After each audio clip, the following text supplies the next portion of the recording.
All right, we are live on Twitch. Actually, will you check your mic really quick? Keep going.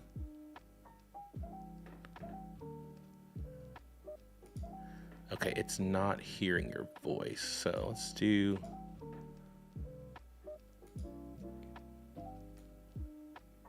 All right, keep going. Welcome back, Acid. Welcome back. There we go. Yeah, you're good. Okay. We have...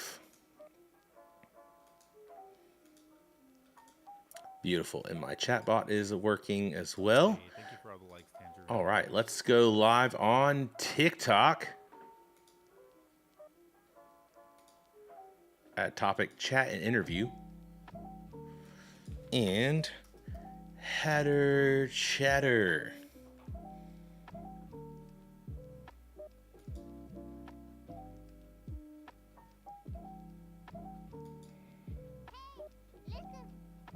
What's up, Explorer? How goes it? Oh, why is my goal? Ah, I see why. All right. We are live everywhere. Love it, love it, love it. Okay. Can you see me okay? Am I visible on your stream? You're down here, but I'm having to look up here a lot, so... I will look down that way as much as possible. I'm not worried about it. I just wanted people on my stream to be able to see you. You know what I mean? Like, yes. Instead of just seeing my face talk to somebody. All right, I'm gonna have to.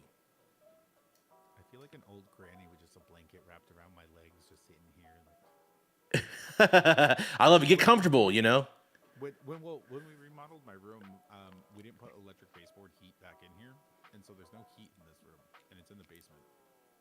Oh, I need to like do something to this room. It's like, it's fine. Like I don't know if I need to like paint, do accent wall. I don't know. There's still like, it's still a catch-all office. Like a neon sign. Yes, I agree. Geronimo is quiet. Okay, no problem. I will turn him up on my side. I've never heard that in my life. Let me know if that's better, Explorer. That should be better. What's up, Jay? Check mic 1, 2. How's that sound? I've got you about as max as you can go, I think. Let me see.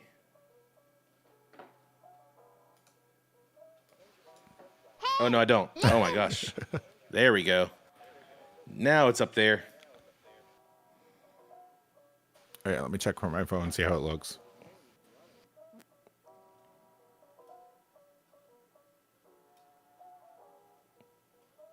Oh, yeah.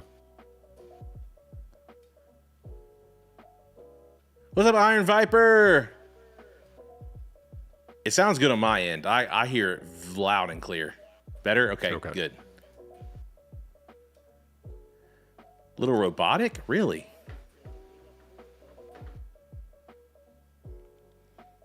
Who sounds robotic?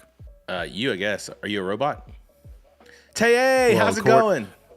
According to TikTok, I was not a real person. Yeah. How's the baby, Geronimo? Are you sure it's just not my voice? I don't know. They say that you sound robotic, but you don't sound robotic to me.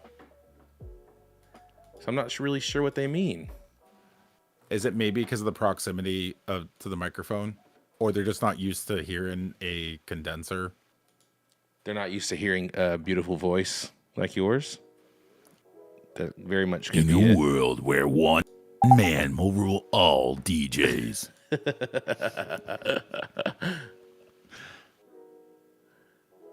It's a condenser? Yeah. Yeah. Here, let me listen. It's a Rode NT1A. Let me listen to it, because I gotta know how this sounds. Give me a little bit of something. You're listening to the sounds of Speranza, WASP Radio 106.9 FM. I'm DJ Geronimo. Let's go. Oh, you know what? I know what it is. It is coming through. Well, no, I don't have it coming through there.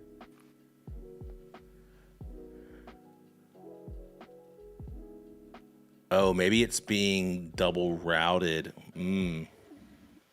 And it's giving like a echo reverb type of sound. Yeah. Yeah, keep going. Let me see if that fixed it. Check mic 1, 2. You're listening to the sounds of Speranza, WASP Radio 106.9 FM. Yeah, it's still kind of doubled. Wouldn't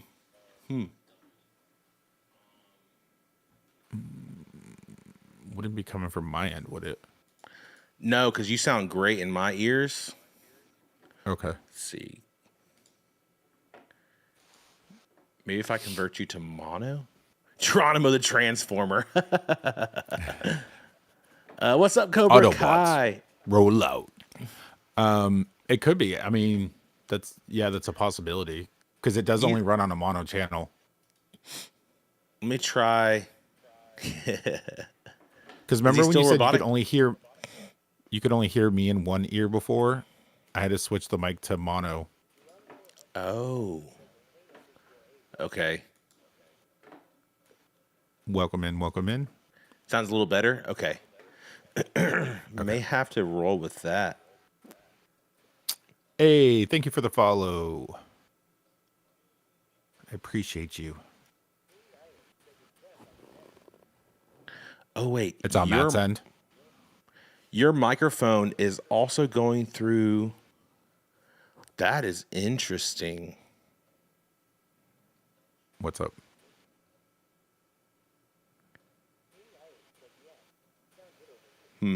Is it because it's also picking up Discord as a program and through the regular audio? It's not the end of the world either way. I don't think it shouldn't be coming back through that mix. I think it's TikTok Live Studio because I think Twitch is fine. Okay. Let me see if there's my studio was messing up because I started my live and then it said that nobody was coming in and it was giving like 0 views and I had to start it over and like kind of reset everything. I wonder if I could just choose. No, that won't work. Never mind. I wish you could just choose an audio source. Actually, you know what? I wonder if I could just choose. What? In TikTok Studio, you can. You hit audio source, and then you can select a program in the drop-down menu. Yeah, it doesn't allow me to select a program. What? Yeah, let me try this though. All right, let's see if that works. Check mic 1, 2. Check. Let me try. Okay, is that better? Check mic 1, 2. Is that better? Yes, that's better. Okay, all right. I think I figured it out. Okay. All right, but I do need to turn you up because I think you're quiet. All right, I think we're in a good spot. We'll try this. Matt, tell him to say I'm Optimus Prime. I'm Optimus funny. Prime. I'm Optimus Prime. Yeah, his voice is like super low. My voice is super low? No, the guy that does Optimus Prime. Oh, yeah. Welcome in. Thanks for All joining. right. I fixed it. Yay. That's good to know. Now my audio is probably all jacked up for like other things. So I know, I'm worried about that. I'm like, what it man, is. I'm going to go back to like playing games and it's all going to be messed up. yeah, exactly. All right, ladies and gentlemen, we are here with Optimus Prime himself, Geronimo Wasp FM 106.9. Is that correct? Yes. I remembered. That's surprising because I don't remember much. I let me set this up, okay? Because I think I found you kind of. Did you pop into my stream first? I think I popped into your stream. I found you, and I was like, this dude has such a clean voice. Like, it was obvious that you were like radio announcer, things like that. And I was like, man, this is great. And I just immediately kind of fell in love with your stream. I fell in love with your vibe. You have there's like a comedy side of you as well. You're like really quick off the cuff, and I love that about you. And so I immediately just started sending galaxies, and you're like, what are you doing? You know? But as a small streamer, I know how much just a simple galaxy from somebody else can mean. And so I just, once again, I really enjoyed Geronimo's vibes. And so if you don't know him, this is Geronimo Wasp FM.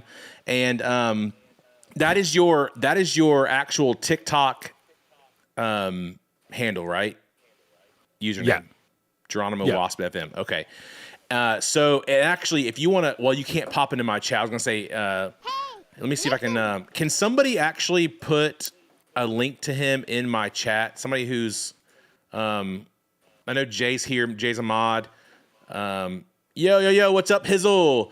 So, anyway, I was like, man, I gotta get to know this guy. And so just mostly from either chat through my chat or his chat, just kind of like talking or whatnot. And then we've played a couple of times together as well. Had a blast of a time, especially when you and I have played with Spazzy. That was like insanity, just constant, just chaos going on. And I absolutely loved it. So, once again, just really immediately kind of like, okay, like I feel like me and Geronimo, like, you know, like we have, I don't know, I think there's like a, what do you call it? Like a, hello, welcome in. What do you call it, Geronimo? Like there's a vibe that happened. And so I really liked it. And then he's kind of a singer, I'm kind of a singer. And so there's just a lot of like singer, stuff. Yeah. There's like a lot of stuff that kind of mesh, whatever, dude. And we both have a love of music in different ways. Yes, 100%. And so whenever he said, he was like, dude, I'd totally be down. Chemistry, that's the word I was looking for. Thank you, JT. So I feel like friendship chemistry, obviously, but I feel like what was I going to say before I was whenever you said, oh man, I'd love to do that, I was like, oh man, I definitely have to get Geronimo in the Hatter Chatter to like interview this guy. Like I got to know like what's happened in your life, what's got you to where you are. Like I want to know history of like you being a radio announcer and like what that looked like, because I'm so interested. I've never been around that. I've been in studios before, but I've never known anybody personally that has done that kind of thing. But then also you like run a gym and all that stuff too, which is super cool. So just like give us like kind of an overall, you know, theme of your life, like what's kind of got you to this point. What was the kind of the setup, I guess, to getting into radio and stuff like that? Yeah, that's, I mean, it's I like can a go big pretty theme, far but- back. So I was born and no, just kidding. right. I just came out with headphones on my head. So when I was 16 years old, my mother's friend was a DJ for weddings, and I became his assistant. Now, mind you, I'm 40, so that was back in the day of CDJs, and we had this whole wall of CDs that we had to set up, and you actually had to know all the albums. And somebody was like, I want this song, and you had to know exactly which album for that artist it was on. And then over the years, I started like to mix, and I played at a few clubs and things like that, and a couple different places that I moved around. And when I lived in Canada on our reservation, they had a few people that worked at the radio station, and I remember when I moved there, the year before I moved there, I went to a club and they had a DJ, and I looked at the owner and I actually said, I can do better than your DJ. Oh, no. And a year later I moved there and I said, do you remember me? And he said, yes, I do. You said that my DJ was horrible and you could do better. And I was like, yeah, I could do better. And he goes, okay, how about this Saturday? They made you that. And so I got the gig DJing at the nightclub. And then I was in the store, and at the radio station, there's one guy that he's like the voice of the radio station. He's been the voice of the radio station for like 20 something years. And I said, do you ever get tired of hearing your voice on all the commercials? Because they're a very small station. And he said, yes. And he goes, so why don't you come in and record a commercial? And I said, me? I said, why me? And he said, and I'm going to say the word wrong, but he said, you have a mellifluous voice. And I said, I don't even know what that word means. And he goes, it's warm like honey.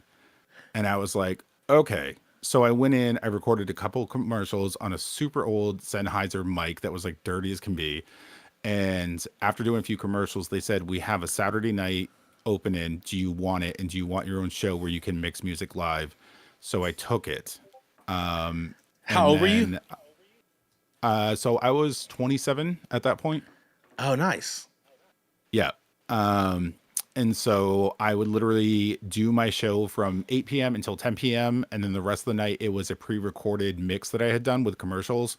And I would leave there at 10 and I would go to the nightclub and I would DJ until 2 in the morning. And so my radio listeners would literally be at home listening and then get ready and go to the club and then keep listening to my music every Saturday night. That's awesome.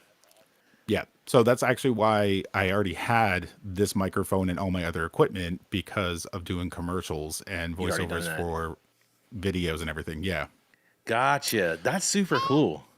So tell me about the gym stuff thing, because like that almost like obviously doesn't go together. So No, where it does the does. gym? It doesn't. So nothing in my life goes together. I'm actually, all believe it or right. not, We'll get into that. I'm a licensed cosmetologist. I don't wow. do it anymore. Yeah. And so I couldn't find work here where I lived. And so when I was living on my reserve, which is in Canada, where my mother's from, so we're Mi'kmaq. My mom's full-blooded. She grew up on the reserve and she left there. So we grew up in the States. I'm like, I'm going to move there. I can open up my own salon. They're going to help me. They're going to, give me this money. And she didn't agree with it. But I did well. My first year of opening my salon, I did $85,000 for the Whoa. year. Bought myself a new car, got an apartment, everything, sent money home to my mom. And I was doing somebody's hair and she asked me, she goes, you were a cheerleader? And I said, yeah. I said, in high school. And she said, and you were a tumbler? And I said, yeah, I was. And she said, could you teach it? And I said, I don't know. I originally went to school to teach cosmetology. I said, so I know how to teach. And Yeah. so I became a cheer coach and a tumbling instructor. Now jump, 5 years later, I had moved back home. And my original gymnastics gym I went to when I was younger offered me a job, but then they dropped the program that I was going to head up. And so another cheer gym recruited me. And then COVID hit. I was teaching at local schools. I was teaching high school cheer teams how to tumble, had my own program, and it all stopped. And even when people came back, I could not get kids in the door because the parents were too afraid that they would catch something. So I said, well, what can I do for adults that would be fun, that's different? And so I started a bungee fitness company here in Maine. I originally said I was going to do 4 classes a week, supplement my income, and it is literally my full-time career. And I've been doing it now. Wait, what's the date today? So in 4 days, it'll be my 5-year anniversary of doing it. Whoa, that's awesome. yeah. Congratulations. So I literally, if you So it looked took it up on off. TikTok, yeah. So we've had multiple locations. I've had over 5,000 clients. Jeez. I'm known as the bungee guy. And that's the funny bungee because guy. being a streamer and still being a new streamer, because I only started in December, everyone tells me to say, well, don't give out your real name, don't give out your information. And I said, there's 3 Google pages about me, like search results, like 3 Google pages of search results with my name and my information and my business. So I literally go to Walmart and trying to get my prescriptions like a normal person, and they'll be like, are you the bungee guy? And I'm like, yes, I'm the bungee guy. And they're like, So I've can always I- wanted to do your classes. Can I call you Bungee Ronimo? Oh my God. That is awesome. Yeah. So yeah. So my company, I my company is called X Gravity Fitness. Okay. But yeah, it's literally now we manufacture our own bungees, and I actually designed a new type of harness that I got a patent here soon. Whoa. Yo, Yeah. we're in the we're in the presence of greatness right here, guys. No, That's huge though. Like, so tell me, how does Bungee Fitness work? Because I'm not familiar at all. so I'm like, when I you know think what fitness, Jolly- I'm like, I'm going outside and running, or I'm doing like weights. That's fitness to me. So I'm totally Right. uneducated. and there's a huge group of people. Yes, he is so cool. especially I in the told you. fitness world, that say bungee fitness isn't a real thing. I've had bodybuilders come and after 10 minutes they're dying. It's a full body workout, but basically they're jolly jumpers for adults. So the things you put the babies in the doorway and they bounce, you're doing that Yeah. as an adult. So in a normal class, when you really get into it, you can burn up to 400 calories in 30 minutes. Wow. You get cranking. So on a Jay normal said, if I ever day, move of- to Maine, you're hearing from me. you can come visit. Like, you can always come visit too. Heck yeah. And so on a normal day of me teaching, if I have a full day of teaching, I'll burn 3,500 calories teaching class. Oh my gosh. Yeah. So what do you do to keep So- up your calorie? Taco Bell? So I was eating very poorly. So I actually changed my diet. I actually recently lost 45 pounds. But it's because I would literally leave those classes and be starving, that I would literally go and get Domino's and eat like 4,000 calories on my drive home. So I didn't really lose weight teaching the classes because of the way I ate. Yeah. But luckily I don't do it every day. You know, I do it like 3 times a week, and that's basically my full-time job, because it does take a lot of recovery after jumping around for 8 hours. Yeah, I can't imagine that. Oh my gosh. But So you basically there's- wear a harness with bungees and you're hooked to the ceiling, and you can literally run and fly like Peter Pan. But you've like developed your own harness system, like your own. Have you patented So- it? I know, right? So not yet. It's an idea that I threw around for 2 years. We had to get an industrial sewing machine to be able to handle that material. Before that, I had to take my harnesses to a cobbler if they needed repairs, because it's the only person that had a machine big enough. And the Whoa. problem with the harnesses is that they ride up and they can pinch certain things. And so the new one I designed actually has thigh cuffs, and it doesn't go through the groin area to lift you up at all. Excuse me. And it's 100% Gotcha. customizable. It has way more padding. And a harness runs about $500 a piece. So once we get to the manufacturing side, you know, if a gym opens up, that's an easy, you know, $20,000 paycheck for me providing their equipment. Wow. I definitely don't want to. I definitely don't want to come do that and be up in the air and the harness riding up on me. You know what I'm saying? I could see how that Yeah, could for be sure. painful. Tay said never wanted to move to Maine before, but Listen, know. Maine is absolutely gorgeous. And when people find out I'm from Maine, they're like, I always wanted to go there. well, I'll tell you this. That's definitely. So I knew that you did fitness stuff, but I had no idea just the gravity, for lack of a better word, the Right, yeah, gravity yeah, of what yeah. you did. Like, that is so cool, man. That's why I love doing these Hatter Chatters, because I learn so many really cool things about everyone that's coming in and talking with me. So this is amazing. Okay, so let's kind of get into some of the questions I have, like kind of about your life. So we have kind of your backstory a little bit.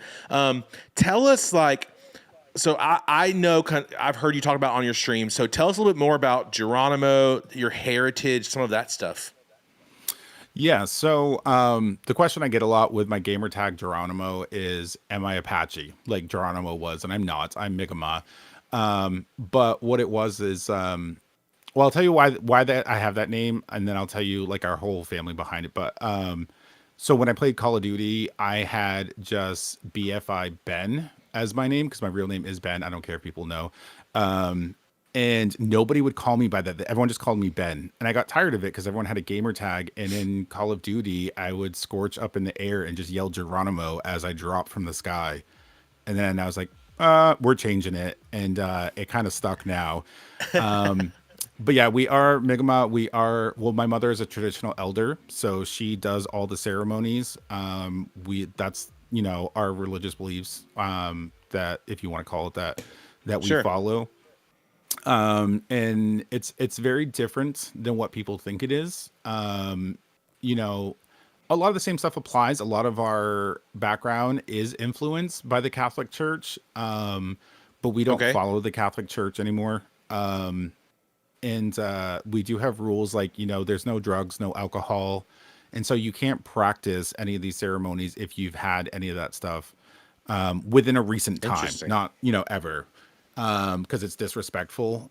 So my aunt and my mom, they do like the sweat lodges. I can't handle them. They're way too hot. If you don't know what a sweat lodge is, it's a wigwam that they build with all these blankets, and there's a pit in the middle. It is pitch black inside of there, and they put in rocks that have been fired for hours, and then they put steam on the rocks. So there's 6 or 7 of you in this tiny little, no bigger than a 2-person tent, and there's no escaping it. And they do 4 rounds of pray-in and ceremony, and it can last 2 or 3 hours that you're in there. Wow. And I've done it once, and it is a very sauna, very for sure. intense. It's very intense. But literally stuff will just come pouring out of your body. You'll be coughing stuff up from your lungs afterward. And so it's really cool to grow up with that type of connection to my heritage, because not everyone gets to have that. That even in school, when we were learning about Native Americans, they would be like, "Hey, can your mom come in and do a presentation?" And I was like, "Oh yeah, you gotta get the real natives to come in and talk about natives." But she would bring in like her regalia and everything else because they're dancers, and talk about a lot of the stuff about our culture. Because even though there is textbooks about Native Americans and what it was all about, a lot of our culture we don't share. Just because we almost lost it, and so we still are really guarded when it comes to who we let into our culture and who we let be part of these ceremonies. Yeah. A lot of them you're always welcome to observe if they give you permission, but you can't use cameras, you can't record audio. So it's very different than a lot of other cultures in that sense. I mean, there are other Asian cultures the same way. Like you can't bring cameras into some of these temples and things like that. Like it's a Right. sacred thing. And that goes for us. And so we are Mi'kmaq, which are we're partly in Maine, but it's mostly Nova Scotia, New Brunswick, Prince Edward Island, Quebec, and some, I believe, in what's the other one? Newfoundland. There's a little bit of them. Wow. And a really That's cool cool. fact about our tribe is a lot of us have I'm going to get this wrong. It's either Scandinavian blood, because we got to actually meet the Vikings, and they've actually found evidence where the Mi'kmaq traded with the Vikings when they came over before Christopher That's cool. Columbus. Yeah. So we all Interesting. randomly have that in our blood. You have a little bit of Viking hair going on for sure. Yeah. So it's funny too, because it's very curly. But people are like, I didn't realize how long your hair is. My hair is, when it's straight, and it's 3/4 the way down my back. Wow. Yeah. And Tay said earlier, she said, look at that luscious hair. It's obvious he has some Cosmo info. yeah, it gets oiled every day. And for that too, speaking of our heritage, so I would say most of the men in our family all have long hair, and there is a significance to it, and it's basically where our strength comes from. And the only time we're allowed to cut it is in time of mourning. So if somebody in the family passes away, it is our choice at that point if we want to cut our hair off. And when we cut it off, we cut it off, like all of it pretty much. Oh, wow. Yeah. Kind of like Samson, right? Like, Yeah. like his Same, strength came from Yeah. the stories. Yeah. That's really cool. Like I So that's love why I love like traditions like that. Like I just think there's something very, very powerful and special about, like you said, like holding them sacred and dear to your heart, like not allowing a lot of people in because then it can get tainted. We've seen this happen so much in other religions, right? Where like, Right. people will come in and they'll bring in their own ideologies, their own opinions and beliefs, and it really like kind of muddies the water. So I love that you guys are very like you're like a lot more guarded with some of that stuff, like not letting cameras in. Like I just think that's once again that's so I guess the word my best word for it is it's precious. It's you cherish it more, when it's something like that. So I love that. Yeah, and it's the other thing too is part of it is that over the years, you get a lot of non-natives that had learned our ways and our ceremonies, and then would turn around and impersonate and basically charge people that they would do these ceremonies, and they would charge people actual money and say that they're native because they know all these ceremonies, and that's Oh a wow. huge issue. And so, these ceremonies, there's no money. There's same idea of when I go places and I see that they sell sweetgrass or sage, it's not meant to be sold. It is not you're not supposed to sell it at all.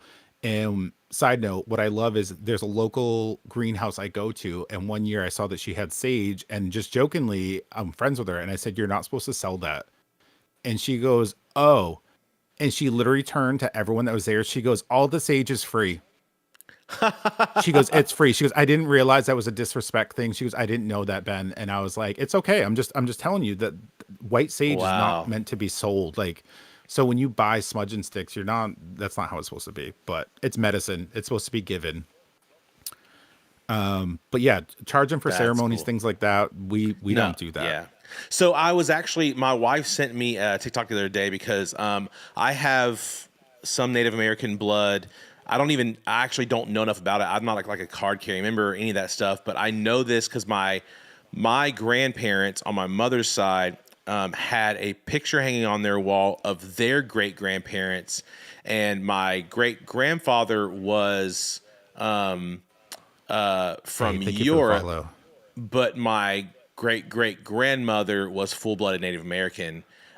Which I see it like it's in the blood, and like if you go back, like my mom and then her dad and then his mom, like progressively you can see if you look at their pictures, it's like, oh, okay, they're much more like, like Thank you for the my roses. mom's like a 16th, I'm like a 32nd or something like that. So Right. Right. but it's really I was my wife sent me a TikTok the other day about a guy kind of explaining. So he's full Native American, and he was explaining how like back in like the 30s and 40s, people would forge documents to say that they were Yes. Native American.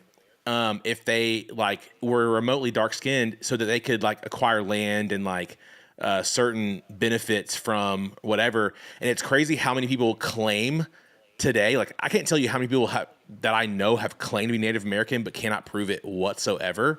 The only way I can Yeah. even prove mine is like going to my grandma's house and saying, "Here's a picture of my great great great grandmother." Like that's the only way I can actually prove it. But there's so many people that are like, "Yeah, I'm Native American." Like, okay, well, are you actually, or did like your ancestors forge documents? You know what I'm saying? Right, But I would never right. tell somebody that because like they could be legit. But Yeah, but some of there's a that's thing. interesting to me.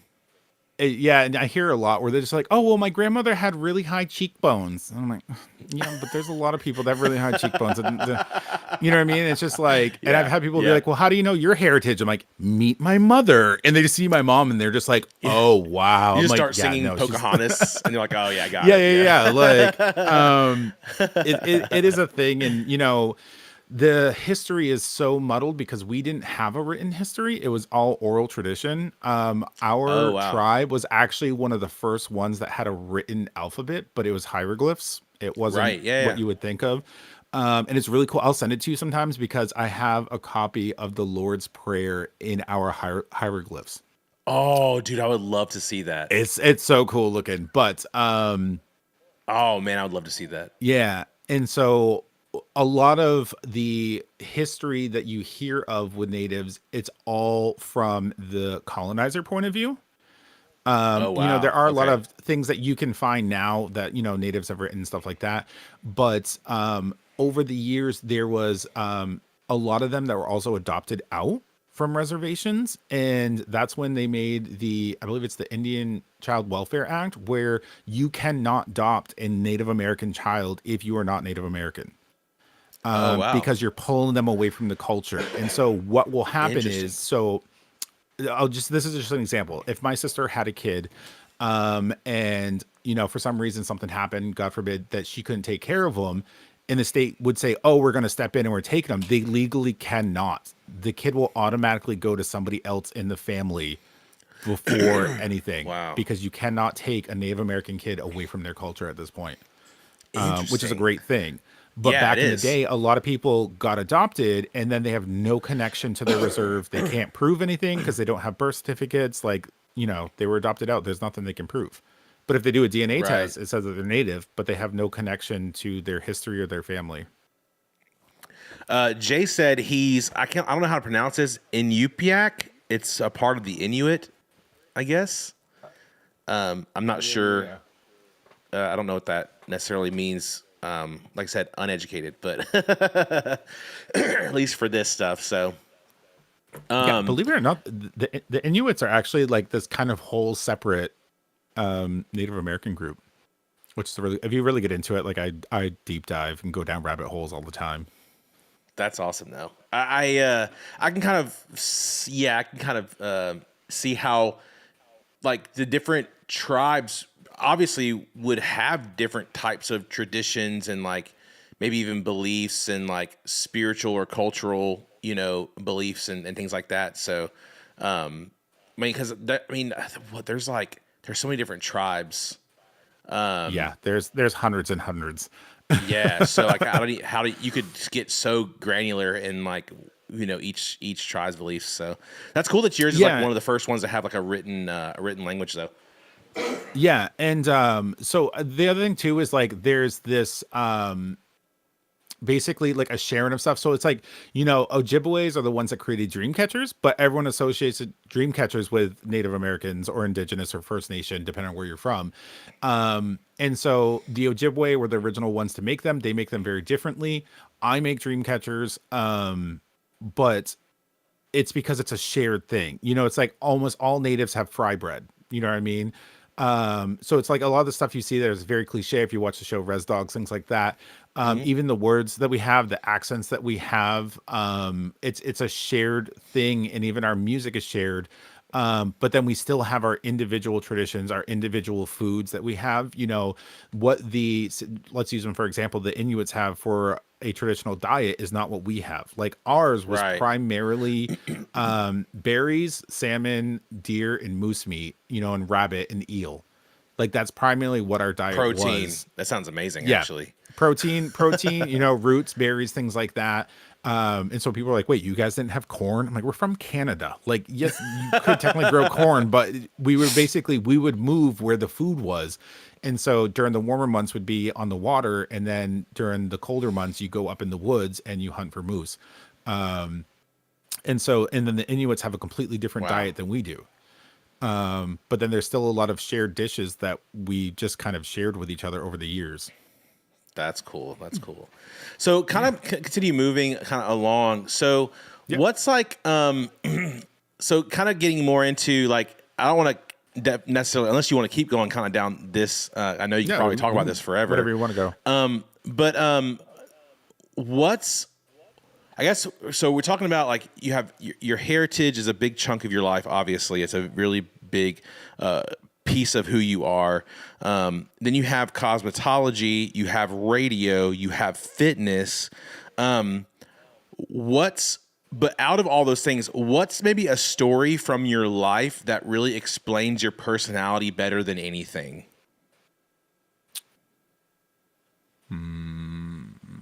ADHD. No. Right. I totally understand that. A story? I don't know if I could really give you a story. Yeah, I don't. So where does most of your personality come from? Is it like an upbringing, or is it like circumstances? My parents, well, my mother, who's still alive, is very sarcastic, and my father is where I get a lot of my personality from. But okay, so basically I was an art student. I was supposed to be an art major. Okay. And I was in special art classes, everything like that. So I always loved art. And then growing up, my father was born in 1945. My mother was born in 1958. So I was raised with music all the way from Billie Holiday all the way up. I am the youngest out of 9 kids. Holy So smokes. when I was a little kid, I was jamming out to like my sister's Whitney Houston CDs that had like Yeah. the 5-disc changer that would turn around. You know what I mean? Oh, Like, heck yeah. And Yeah. so my mom would be sitting there knitting to Bob Marley. You know what I mean? And my father would be listening to like old time, country music. And so all of that just kind of came together, which gave me my love of music. Okay. And then I discovered I was like raving out in my basement when I was like 12 years old to like La Bouche, with like glow sticks and everything. Like, and basically my siblings were kind of problem childs, getting in trouble a lot, dropping out of high school. And my parents basically with me were like, here's all the video games, here's all the music you want, like whatever you want, just don't leave the house. And I was like, okay. Yeah, cool, And yeah. I was very not really, I don't want to say sheltered. I was very shy. I wasn't that self-confident until I went away to college and kind of came into my own. Yeah. But when I had a falling out with my art teacher and I decided to go the culinary route instead, but I loved bacon, making cakes, everything else. And so I actually went to Johnson & Wales University. Okay, you to be a love pastry chef. baking. Yes. I can't say You my said- INGs. You said bacon. And I was like, I love bacon too. Yeah, I love bacon too. Yeah. So it's a really funny way of the way I talk is I can't say my INGs. That's okay. And I found out why. It's a side story, but and so if you know culinary schools, Johnson & Wales is like one of the best ones in the country. And I realized when I became a pastry chef that the servers made more money than the chefs did. And so Yeah. I became a server, making money, and I decided to go to cosmetology school, and then the rest of the story. What doing haven't this you longer. done? I do find a husband, okay? But when somebody goes, man. I don't get it because I also do landscaping and I also do upholstery. Like I'm reupholstering a couch right now for a client. What? And yeah, dude, it's crazy. And everyone goes, I don't That's- get it. What's the connection? And I said, it's besides the tumbling and the bungee, it's still all art. It's line, That's what I was it's about to weight, say. That it's color, exact thing. it's Yeah. it's working with my hands. Like I used to do wood carvings and I made wood rings with, stone layouts. Like it literally, I've done wooden sculptures. It's still art. Like everything I do is literally But just Ben, still art. seriously though, but still, working out, like fitness is still an art. There's an art form Yeah. to it, right? Especially if there's Right. certain way that you have to do it. Cheerleading and Welcome to tumbling Muffin is In. an art, right? Yeah. There's art to it. So Yeah, coming up with your routines and making the whole- music mix for it. Like, yeah, your whole entire life has been built around this idea of art. So Right. I love that though. So you've had a falling out with your art teacher, decided to do the culinary route, and then what was like the break from culinary to cosmetology? Like what got you there? so that was, like I said, I became a chef. I moved. So when I was in high school, my desserts that I was making were so good that the principal of our school said, I want you to cater my daughter's wedding and do the desserts. And I was still in high school and I was like, okay, cool. And I go to this hotel and the chef there saw the desserts and he said, you're in high school? And I said, yeah. He goes, where are you going to college? And I said, Johnson & Wales. And he said, when you graduate, you have a job here. And I was like, okay.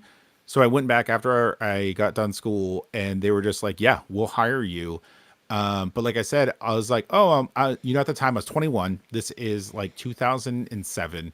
I was making $800 a week salary and the servers were still making more money than me. Yeah.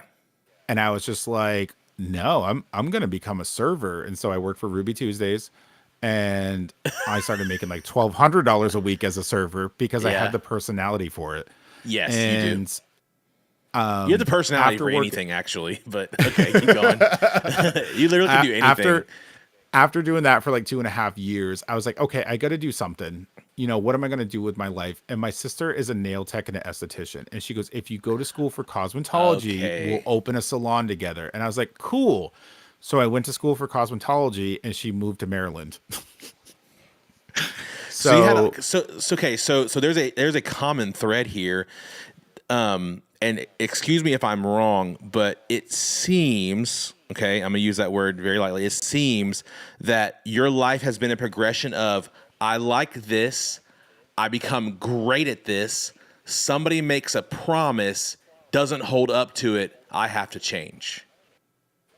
Yeah. Or it's one of those, where we live in Maine, there's only so many opportunities. And I am 100% an entrepreneur. And just each time after time, I realize that I can't work for corporate. I can't work for other people. And Gotcha. so it's like, we'll go this route, see how this works. And it's like, I wouldn't have stopped doing cosmetology, but my rotator cuff started to take a beat in between doing that and teaching tumbling Oh, because you're catching interesting. people in the air. How And tall are so you? I'm 6'2". Okay, so you're slightly taller than I am. Yeah. Oh yeah, I could. Yeah, I could see. Yeah, those chairs only go so high. Yeah. Yeah. And the shampoo bowls, like they were killing now they have ones that go up and down, the shampoo bowls, but yeah, Yeah. it killed my back. Oh, But dude. it's always been, even when I moved back here to the United States, I tried to work for a landscaping company. And my boss basically said, he goes, "You are one strong man." He goes, "And you would be an amazing employee." He goes, "If it wasn't for your mouth." And it's because if Wait, somebody what? does something wrong or they do something illegal as an employer, I will call them out in front of everyone. And I will literally be like, "You cannot do that. That is illegal. Like, you cannot do that." And so after, years of working for everyone else, I'm like, nah, we're doing our own thing. So would you say So that you live by pretty deep convictions then? If you, I mean, if you're like, you see somebody doing something wrong, you're quick to try to fix it or adjust it or call them out on it. Like, would you say that you live by pretty deep convictions, or is it kind of like, just in whatever area I'm working in, if that doesn't seem right, then I'm going to call it out. no, I will call out anyone for anything. I think I get that from my mother. She's a nurse. And growing up, she gave me this, I don't know what I want to call it. But basically, life advice, let's put it that way. Cause like your parents always tell you stuff as you grow up. And that some of it you remember. And then at a certain point, you see your parents as like an actual person and not just your parents. You know what I mean? But Yeah. through my entire life, my mother basically taught me that you're not here to impress anyone.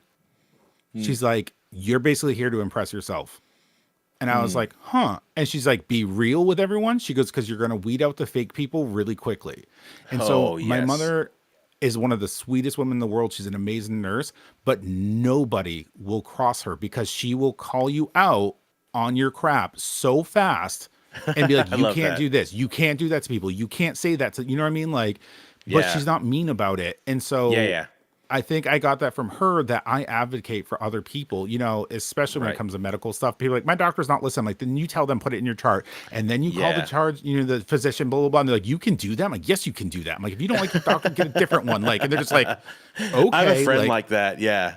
Well, she had to do that though. My friend. So, her husband, he was dealing with bone cancer in his arm, and the doctors were basically like so nonchalant about it, like whatever. And she was like, "No, something is wrong here, deeply." Like, and they went through like 4 or 5, and she was so like direct and like not mean, but like, and that This that is how last this is gonna doctor, go. yeah, that last doctor found the cancer, and like he would be dead right now if she had not been so direct and like very forward with these doctors. That's what the last doctor told him, and he had to get a piece of his arm taken out and like all this stuff. He has like a titanium arm now, like at least the top half of his arm, and so. But if she wouldn't have because I feel like the further we go along in the progression that and I don't know if it's every other nation, but our nation for sure, it feels like more and more serious jobs, people are taking them so nonchalantly. It's like, how many people can I just get in and out of here? Like I've been to doctors like that. Like you come in and I'm trying to tell them about something a situation I'm going through. Like I have mouth sores really bad. I've had 4 doctors basically just write me off. Like, oh yeah, something you're gonna deal with that the rest of your life. And I'm like, you can't do anything. Like you can't tell me anything. Like nothing. Oh yeah, here's some mouthwash. Have a great day. I'm like, can you do some Okay, so scans? Can you send me to a gastro? Can you do something? My last doctor finally, actually, she's not even a doctor. She's a nurse practitioner, and she's a good friend of mine. I didn't even realize she had just kind of finished her thing. And I went and talked to her. She's a nurse practitioner, and she's like, I got you, Matt. And then she like scheduled all these things out for me. And now I'm finally like making progress. I'm like, oh my God, I love you so much, girl. Cause like this is making so much of a difference. Like these doctors are just, I don't know. It's like a bunch of quacks, dude. Like a bunch of quacks. So I don't know. my advice to you, and I was going to be like, you need to advocate for this. I was going to tell you, you either need to get a nurse practitioner Yeah. or a PA. Yeah. I have a PA. I refuse to have a physician. You know why? Because she has time to go through stuff. Yeah. When I'm like, I want this test, she goes, okay, we can do the test. She goes, it might come back this, it might come back that. I'm like, okay, cool. And I Yeah. want this too. And she's like, okay, we'll do that. I Yeah. have an hour to an hour and a half with my doctor when I go to see her. And we go through everything. She's like, how's the gym going? How's Yes. this going? Blah, blah, blah. Yeah. And Versus that's how my the friend is actual too. doctor the actual doctor I'm listed under there, I've met him once in 5 years. I haven't even met mine. Like, so the doctor she works on, I haven't even met him because she just handles everything. Yeah. Now, I know her personally, so there's a little bit of she can get away with it a little bit, I think. But she actually, like, gives a crap about me. Like, she'll actually, like, bring all of her stuff. If one of my kids is sick, she'll come over to my house and do, like, a house call for me at no extra charge and just, like, check on my kids. And, like, she's amazing. But I feel like I had to go through a lot of those, like, terrible doctors. I had one doctor, like, it is such a funny story. I told her this. I go to his office and I get there and they are like, all of his employees are like nervously packing up all their files. And like, there's like these like handymen like ripping the TVs off the wall. And I'm like, what is going on? And so I finally get in and talk to his nurse and like him, and they're like, oh yeah, we're moving locations. I'm like, you're not moving, you're being kicked out. Like, it's obvious, right? Because they're like nervously shoving things. Like, there's no like system to it. They're like shoving things in like file boxes and stuff. I get to the room, he walks in, he's completely disheveled. I'm pretty sure he just got done, doing the dirty with his nurse. That's what it looks like anyway. Completely disheveled. I'm telling you. And this probably shouldn't say this on live, but I am. And like hair's all like messy. He comes in and he daps me up. What's up, bro? And his shirt's completely unbuttoned. Like he's wearing like a polo, like seriously, like a frat boy. Polo open. He's got his shirt barely tucked in. His belt is missing one of the loops. And I'm like, your nurse couldn't have like told you like you look like junk? Like it was, and he's like dapped me up. He's like, what's up, bro? And I'm like, I'm not your bro, I'm your patient. Like, this is such an awkward conversation. Yeah, and he like fist bumps me and like high fives me. And I'm like, this is the most awkward conversation I've ever had. Yes, ripping TVs off the wall, Cobra. Like, it was the weirdest, just weird. And so anyway, I'm like, I tell him about my mouth sores or whatever, and he's like, oh yeah, I'll just get you this mouthwash. Anything else? And I'm like, I need like a full checkup, dude. Like, can you like get me? I need blood work done. I need all this stuff. Oh yeah, that's cool. Yeah, well, we're moving locations, and like we'll actually be doing blood work in house. And I was like, if y'all look like this, I'm not doing blood work in house with you guys. Nobody here is taking my blood. You know what I'm saying? It was such an awkward situation. So I immediately changed doctors. Also, oh my gosh. Oh, this is even funnier. I would have been calling the state. 100%. So I actually talked to him, and I won't say any names, but I actually talked to him about getting a vasectomy. And because me and my wife were like, we're done having kids, right? And he literally looks me in the eyes. He says, are you sure you want to do that? And I'm like, yes. And it's like, and my wife and I have had so many conversations about how like doctors like advocate for men but not for women, and it pisses me off. But anyway, he was like, well, what happens if your wife dies and you marry a hot blonde and she wants kids and you have a vasectomy? A doctor told me this, you guys. What? A doctor. That's not all. I leave his office ticked off about this. I find a new doctor in town. The new doctor says the same thing to me. So are they What just happens? giving out? I'm like, do y'all have like a club that y'all?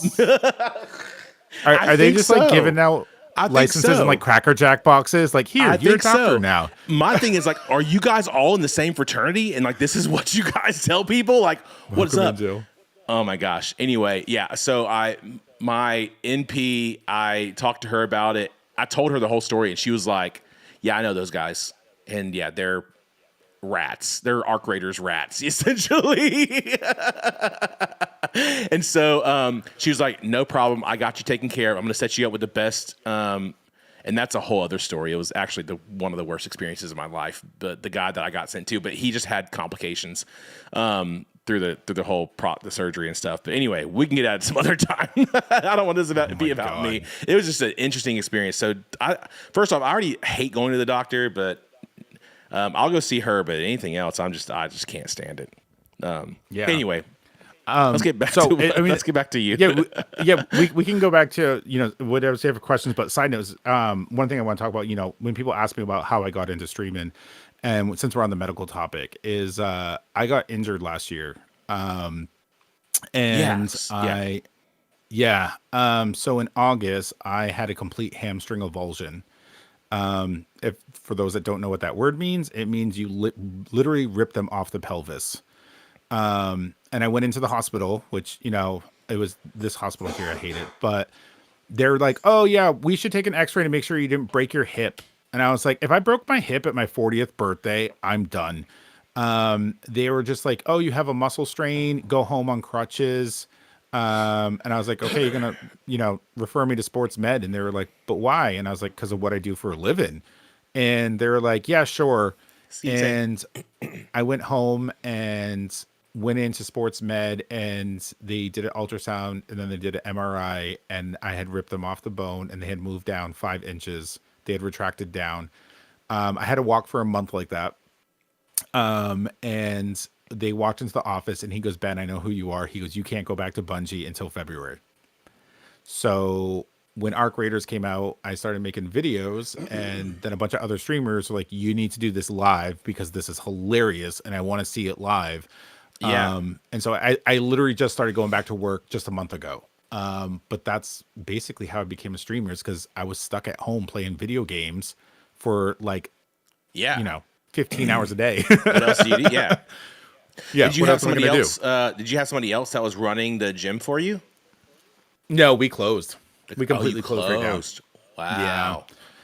Yeah. Jeez. And so That's a I'm hit. still only back to work part-time right now. Cause I'm still limited on what I can do with my leg. I can't do high kicks. I can't move quickly. I can't fall into a split. I actually have my 6-month checkup, next week with my surgeon. Yeah. And it's crazy because they're so rare of an injury that I asked my physical therapist. I said, how many clients have you had that have had this injury? And she just smiled and pointed at me. She was like, Oh in my 25 gosh. years, you're the only person that's ever done this. And I was like, oh, gotcha. That's wild. Yeah. Cost I remember talking to you about that. $66,000 to get fixed. Oh my gosh. Yeah. Thank God for insurance though. Oh yeah, absolutely. Yeah. Oh my gosh. Yeah. All right, so let's get into some deeper stuff, because we've been going for almost an hour already. we've just touched the surface. I can talk forever. Okay, I think we could. Since you're another streamer too, I think I would love to absolutely do a follow up stream too, to maybe get into some deeper stuff. But I'm going to keep this going, because I'm going to do a 12-hour stream tomorrow, so I don't even know if I'm going to game tonight with this stream. So kind of into some of your values more into depth. What's something that you used to think was important, but now you don't think is important? What people thought of me. Yeah. What do you mean by that? So growing up, I knew I was different from other kids. You know what I mean? I never realized how different I did look. Oh, hold on a sec. Than my friends, until I look back at photos. I'm like, oh my God, I was so dark compared to the rest of them. And it's I always tried to make friends by liking what they like, doing what they want to do. And it just never seemed to click. And as I got older, I'm like, you know what? This is me. This is my personality. This is what I think. This is how I'm going to be. And it just attracted the right people. That there's a lot of people that just naturally gravitate towards me. I think because I'm very outspoken and I'm very real about stuff. Yeah. And, that matters. And when I say that, I don't care what people think. I mean, if somebody doesn't like me because of something I've done, that's fair. That's, I completely get it and I feel bad about it. But if I'm not your vibe, that's fine. Yeah, exactly. Your vibe attracts your tribe. Yes, exactly. That's it. It's, like I said, it came from my mom, is you're not here to impress anyone. You're here to impress yourself. Yeah. So it's when people are like, oh, I like this. I'm like, okay, this is awkward. You're giving me praise. This feels weird. You know what I mean? But then when I do something where I'm like, wow, I can't believe I did that. I'm like, I did that. I'm that's crazy. Yeah. Yes. I love that. So it's, I listen to what people have to say about me, but a really good quote that I loved is if you have a problem with me, call me. And if you don't have my number, then you don't know me well enough to have a problem with me. I love that. And that's pretty much how 100%. I live my life. Granted, my phone number's all over Google, but you know the point behind it. Yes. No, I love that though. I love that philosophy. So yeah, because I kind of feel the same way. Like there's a lot of times in middle school and high school where I felt like kind of misunderstood. But once I kind of figured out who I was, what I wanted to do with my life, and then also like stopped caring what other people thought, I feel like I actually really started to grow. Thank Like you for the roses. like it was really interesting how when I stopped caring what other people thought, I grew, I developed, and my capacity raised so much faster. Like I actually turned into, like I feel like I hate using this analogy, but like I was trapped in a chrysalis and I'm finally a freaking butterfly. You know what I'm saying? Like I just feel like it kind of like it opened up a whole new colorful world when I was just like, you know what? Like kind of like what you said. I'm me, and if you don't like that, get lost. Like I'll find somebody who actually like enjoys, and that's when I started finding friends like who had the similar interests. And like there's a bunch, where I was growing up, like most people that I knew were like into sports and stuff like that. Like, and I loved sports. I played sports, all that stuff. But like, there was no musicians, there was no singers, there was nobody that can like. I'd talk to people like, hey, you want to like start a band or whatever? They're like, no, bro, I have football practice, or whatever. What? Wait, and this was in high school? Really? Oh yeah, dude. The areas I grew up in. Now, when I lived up north, when Okay. I lived in Okay, Pennsylvania, okay. it was different. When I moved down south, bro, I'm telling you, it was like night and day difference. My high So- school, like there was so many band nerds and like kids that were in bands together. Like I went to school with my no. violin for crying out loud, like because I had No, classes they were afterward. they like, were band nerds. That was one thing. Okay, like right, but then there was like all the music nerds too that were in like a band together, like no, writing there songs was in high school not. and stuff. not Oh, really. you would have loved our high school then. Probably. So it wasn't until I got into college where I started meeting friends that Yep. were like more into this stuff and also into the music, because like a lot of the music that the people that I did meet that wanted to play, like they wanted to just do like acoustic. They all wanted to be like Dave Matthews Band or something like that, and that just wasn't my vibe. Right. Really, I have nothing wrong with Dave Matthews Band. There's a lot of great music there, but like we were kind of more. I was more into the like, especially in like late high school. Well, I guess early high school as well. Like more into this. I was a scene kid. Like I was more into like punk rock and there was nobody in my all the kids in my school. They were all like either country or die. Like so it was really hard to. You're right. And country is fine. Like I said, it just wasn't what I wanted to pursue. I was forced to listen. My I won't say anybody's name, but my family forced me to sing country music growing up, and they would record me and try to like sell it and stuff like to people, and it was I would sing like, who Billy Gilman is? Oh my God, yeah. I was forced to sing Billy Gilman songs on tapes. And how do I say this? I don't know who might be watching this, but I was forced to record those songs, and then those songs were then like distributed.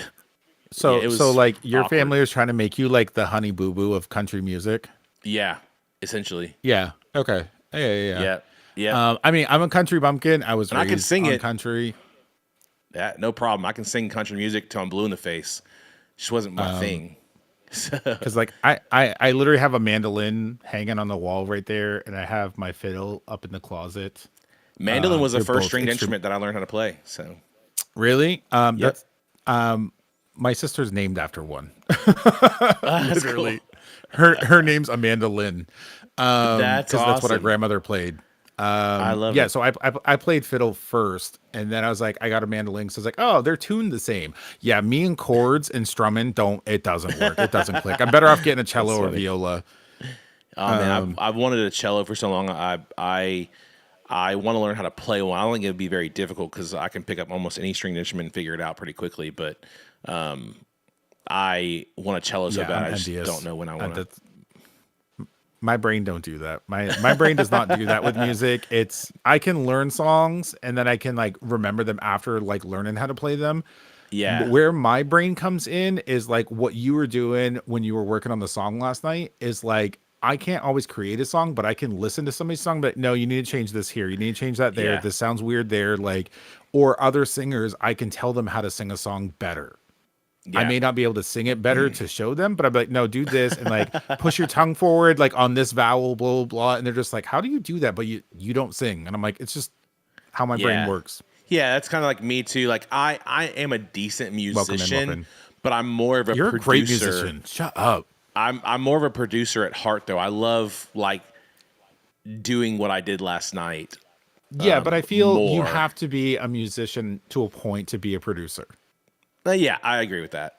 To be a Yeah. good one, at least. Yeah. Yeah, I agree with that. So what? So okay, so let's keep going kind of deeper because you said Yeah. something that you think was important was like what people thought of you. What's maybe a lesson from your life that you learned the hard way that made you a better person, not a bitter person? A better person and not a bitter person. Yeah, a lesson you learned the hard way.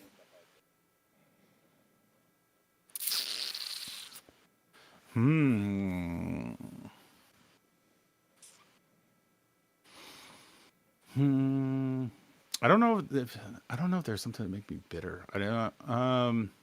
You don't seem like that kind of person, but maybe just stick with the first part. A lesson you learned the hard way Yeah. that made you a better person, even though it probably was really hard to go through. Losing my father. Okay. He was 40 when he had me. He was 26 when I passed. And he would always joke around, and my father was a wicked smart A word, you know what I'm talking about. Yeah. But he would always tell us that you're gonna miss me when I'm gone. And we did, wow. and I do. But it made me realize to not take people for granted, to hug people. This is a hard one. So for me, when I heard you talk about your childhood and some of the unspeakable things that people do to children, I'm a survivor also. And I thought it didn't affect me growing up. And I realized when I got older it did because I didn't hug people. I didn't want people to touch me. I didn't want my parents to hug me. And my mom always knew something was off, and she didn't find out until I was 35 years old of what happened when I was a child. And so it affected me. And when my father passed at that point, I had never said the words, "Dad, I'm gay." They kind of knew. We never openly talked about it. Yeah. I mean, he met one of my boyfriends, and he would call him Tinkerbell. But I Oh, never okay. said those words to my father. Yeah, it's my dad's sense of humor. Okay, got you. All right. Well, Yeah. And so, you know, I realized that was one of my biggest regrets is not talking to him about stuff and not hugging him more. And Yeah. after that, I literally hug everyone. Whenever I see them, I hug everyone. I hug strangers. You know what I mean? I'm like, can I hug you? You know what I mean? My friends, like I say, I love you to my friends. Like I say, I love Yeah. you to my gamer friends. And because you never know when somebody's going to be gone. And nowadays, That's so it's true. not just old people passing, it's young people. You know, Yes. since I was in high school, I've had over 8 friends pass away. Some of them passed in Wow. high school. Some of them, Seriously? you know, one of my best friends, about 10 years ago was murdered. Oh my gosh. And it's just after that, I think in my lifetime, I've been to at least 25 funerals, and a lot of it was my family. I have a huge family too, but it just made me realize is just don't wait to tell people what you feel. You know, don't wait to hug. And even if your family, you know, everyone has their reasons for not talking to family and things like, and I get it. But if you are on speaking terms with your family, you need to go see them more. You need to visit them more. You need to talk to them more. I come from a culture where we are very close and we talk to each other all the time. And when somebody's like, "Oh, I see my parents like twice a year," I'm like, that is weird. That is so weird to me. Like even when I didn't live with my parents, I was literally at their house like every day. You know what I mean? And if I lived an hour away, I would still be coming up twice a week to see them.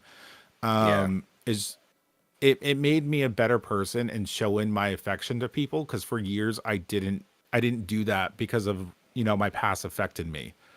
And so yeah, that I would would, be it. It was losing my father made me realize. yeah, that's you said you were 26, right? Yeah. So that was 14 years ago. Yep. Was he kind of like an inspiring person? Like, was he like an encourager to you when you were kind of going through college and like trying different things and whatnot? Or was he kind of just like that steady force that you could always go back to? He was the instigator. So my mom, I was really best friends with both my parents. Like, oh yeah, you're welcome. Thank you. Me and my mom are best friends, and me and my father were really close too. But like when I wanted to learn how to play the violin, the fiddle, my mother said, no, they're too expensive. He's not going to stick with it, because they kept trying to put me in sports. I was not a sports kid. And so my father went behind her back and bought me a violin, and she was livid, absolutely livid, until I started learning how to play. And she was like, oh, okay. And then when I said, oh, I want to do gymnastics, and they were like, nope, you did sports before. You didn't like it. We put you in gymnastics when you were 5. I didn't like being around people. I'm like, but they do private lessons. So I started going, and after like 6 months, my mom was like, oh my God. She's like, he can actually flip around and do stuff. But it was my dad that would come pick me up from school and take me to my private lessons. Like, if this is what you want to do, you're going to do it. Like, and it's because my father grew up very poor. So anything us kids wanted, he was going to give it to us, even if it, literally ripped him apart and he had to work overtime to give it to us. And my mom wasn't the same sense, but she was the money person. She's like, well, this is going to cost money. That's going to cost, you know what I mean? So, Yeah.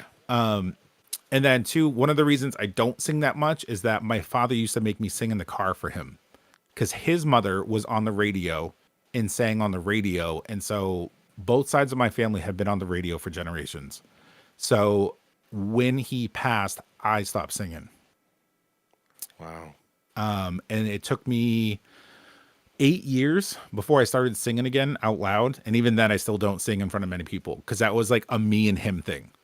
But he would literally be like, sing. That my own mother did not know I sang until I was 37.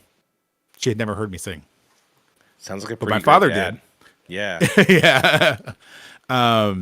Still love candy apple red Chevy pickup trucks, because that's what he always had. Single cab, 8-foot bed. You know what I mean? Like, still a fan of them. Yeah. But yeah, super sarcastic. Both my parents were, and that's kind of where I get the being quick off the cuff. And he was a smooth talker. He could go up to any woman and be like, "Hey, baby," he's like, "How's it going?" He's like, "You're looking good today." And they'll be like, "Wanda, your husband is flirting with me again." He's like, "Shh, don't tell my wife." And I'm like, "Oh my God, Dad!" Like, Oh no. we would go into a store, and he would go to buy like a bathtub, and they're like, "Oh, it's $450." He's like, "That ain't worth it." He goes, "Look at me in the eye." He goes, it's not worth it." He's like, "You're going to sell me that tub for $300." And the guy's like, "Yeah, I can go $300." I'm like, how do you do that? Like, absolute smooth talker with anyone. Like, he was that type of man, 100% respectful, but he could catcall a woman and she would be okay with it. Like, it was absolutely wild. And I'm just like, I'm smooth, but I'm not that smooth. Like, that's, Yeah, right. it was an art form what he could do. You know what I mean? That's But yeah. wild. That's so wild. What else I'm you got on glad your you're back to. What else you got on your list? I'm glad you're back to singing. I really am. I'm glad that we could finally pull it out of you. I know it's got to be hard though, because I can't imagine, losing somebody that close to you. I'm not super close to my parents for various reasons, but when I lost my grandmother, that hit really hard, because she was that for me. Like, she was that inspiration. She was the one that could always like turn my Jessica. frown upside Thank you for down. being here. You know what I'm saying? Like, she was extremely smart, and just a beautiful person inside and out. So when I lost her, it was really, really tough. So Hey, thank you for the heart me. you get that. Yeah. Okay. Let's try to get to a point where we're kind of wrapping this up because we're at an hour 15, dude. I could talk to you forever, I think. What's an unpopular preference? All right, we're getting into some funny stuff now. What's an unpopular preference that you have that's totally harmless? But like Cottage cheese. oh my gosh, leave me alone with the cottage cheese. I'm telling you what, there's a part of me that's like, okay, I'm going to do cottage cheese for my 12-hour stream tomorrow. But there's a part of me that's like, I hope nobody shows up so I don't have to eat cottage cheese. Okay, here's a trick. If you don't like regular cottage cheese, get the thick country style because the curds are bigger and it's not as watery. But if it's good, then nobody's going to want to make me eat it. So it has to be the gross cottage cheese, right? No, I mean it's just for you it's a texture thing. Go with like the country style because they're bigger It's an curds everything and it's thing. easier. Okay, yeah, that's fair. Yeah, it's just ugh. All right, Okay, so asking the question again though. Asking the question one Oh more yeah, time. what's an unpopular preference that you have that's totally harmless but kind of weird? Untoasted Pop-Tarts. That's not that weird to me. I love untoasted Pop-Tarts. Okay, wait. Raspberry. That's actually okay, my preferred way of eating them. Untoasted raspberry Pop-Tarts with Barks root beer. Okay, that's definitely unpopular. Yeah, That's very specific too. yeah. It's Yeah, like my I mean- go-to snack. I mean, seriously, I grew up poor. Like untoasted Pop-Tarts were like that's my normal breakfast. Like that just sounds like a Tuesday. You know what I'm saying? Yeah, but it's But not paired with with root beer. Not with root beer. And I don't think I've really had much of the raspberry ones. It was like the basic like strawberry or whatever. When Yeah. my mom would buy like the s'mores ones, oh my gosh, it was the best. You're hosting a dinner party with 3 guests. They can be dead or alive. Well, you don't want them dead there, but like somebody who is passed, but they could be there at the dinner I party. just might. It might be interesting. Who's coming and why are they there?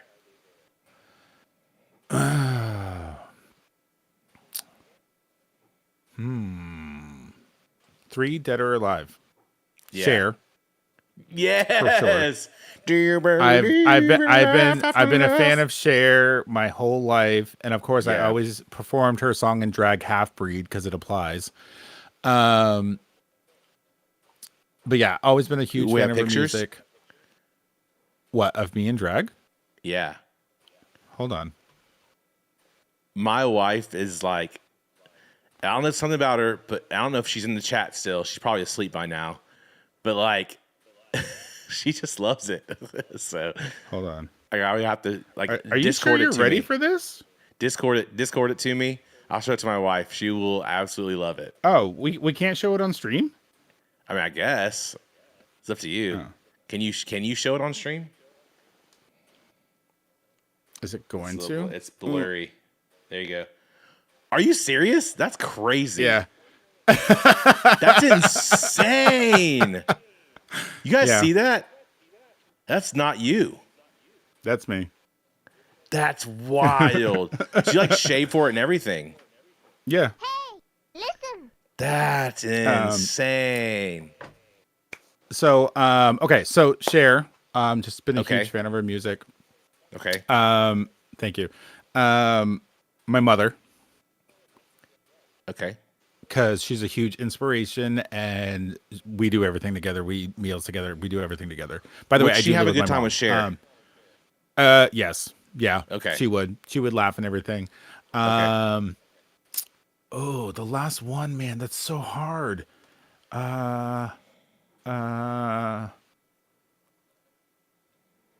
God. My grandmother. Okay. Why is grandma there? I never met her. Oh, wow. Interesting. But she was on the radio, and she played the guitar, she played the accordion, she played the So you're- mandolin, the fiddle, you're- and the piano. Paternal grandmother or your dad's? Yes. Okay. And she also loved to bake. Mm. So had I met her, I would have been her favorite because I was the pastry chef kid that was on the radio and played the fiddle growing up. Yeah, absolutely. Absolutely. Yep. I love it. I love it. I love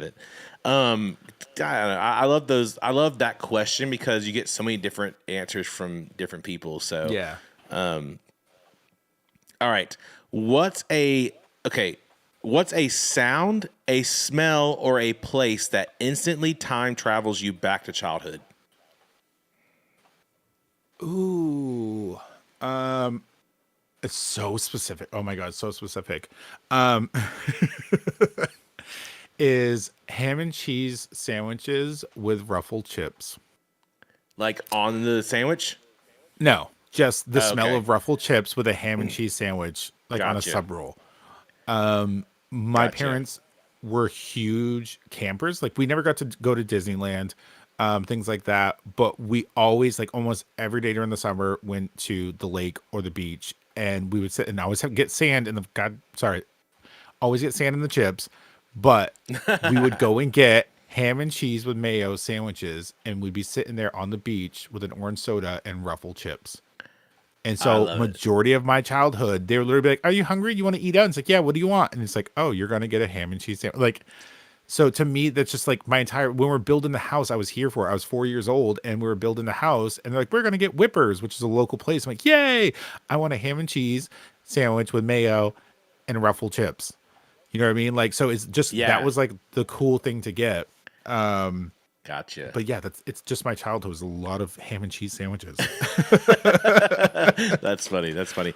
So, me and my one of my sons tried something new because, like, I saw this post of what's his name? Is it what's the guy? Not Jim Carrey, but the other one that played Dumb and Dumber. What's his name? I can't remember his name now.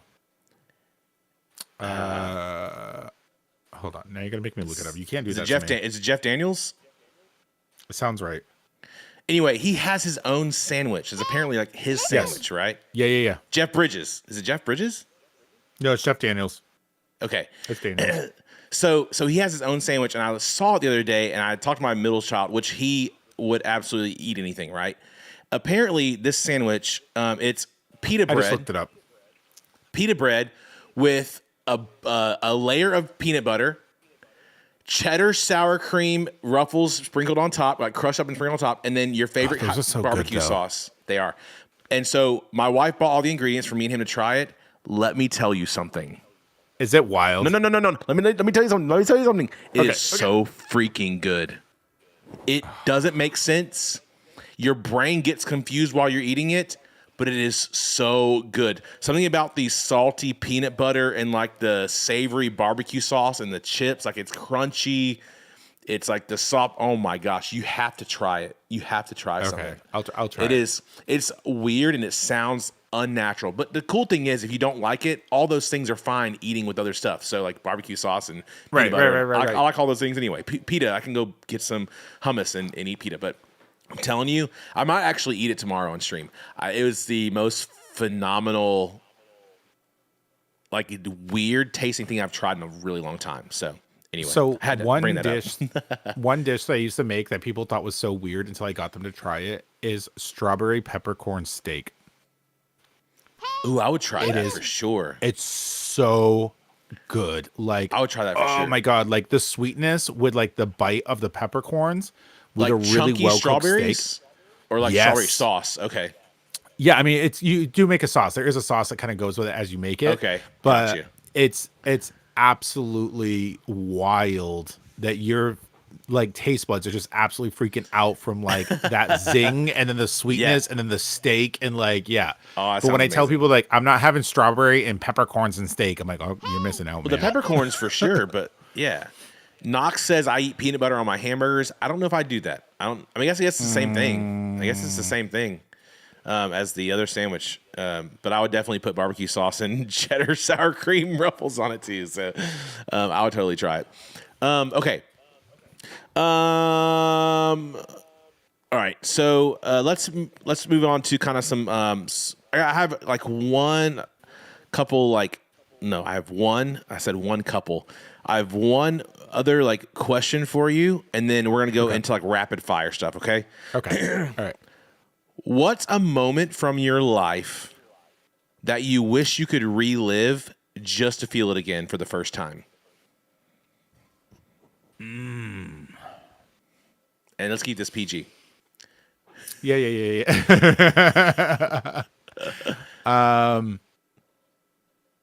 Oh man, a moment in life that I could relive it. Um, Like the first time it happened, it's like, oh man, like if I could go back and do that again and not know what it was going to be like. Like it could be a video game that was like an experience. I don't know. Have you ever, skydiving? I don't know. Trying to think of something like that was just. my first time riding a roller coaster. Ooh, that's a good one. I love them now.